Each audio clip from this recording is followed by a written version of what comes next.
Zee 24 तास एक पाऊल पुढे। अज्ञात हल्लेखोरांनी केलेल्या गोळीबारात सुनील कुमार या बिल्डरचा मृत्यू झाल्याची घटना नवी मुंबईत घडली आहे। वाशी सेक्टर 28 मध्ये ही घटना घडली। एका बाईकवरून आलेल्या या हल्लेखोरांनी सुनील कुमारवर 5 गोळ्या झाडल्या। हे हल्लेखोर सिक्युरिटी गार्डच्या वेशात आले होते। हल्लेखोरांपैकी एकाला ताब्यात घेण्यात आलं असून घटनास्थळावरून 2 चाकू आणि 1 चॉपर हस्तगत करण्यात आलाय। बिल्डरला उपचारांसाठी खासगी रुग्णालयात दाखल करण्यात आलं, मात्र उपचारादरम्यान त्याचा मृत्यू झाला।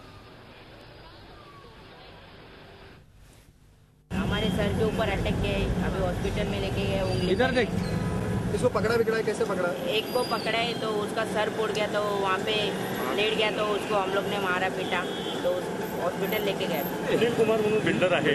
सकाळी ते ऑफिसचा 8:15 दरम्यान इथं आले होते। त्यावेळेला त्यांच्यावर 2 माणसांनी हल्ला केलेला आहे। त्यापैकी एक हल्लेखोर आम्हाला मिळालेला आहे। मारेकरी कुठल्या वेशात आले? हे मारेकरी हे वॉचमॅनच्या वेशामध्ये होते। झी 24 तास एक पाऊल पुढे।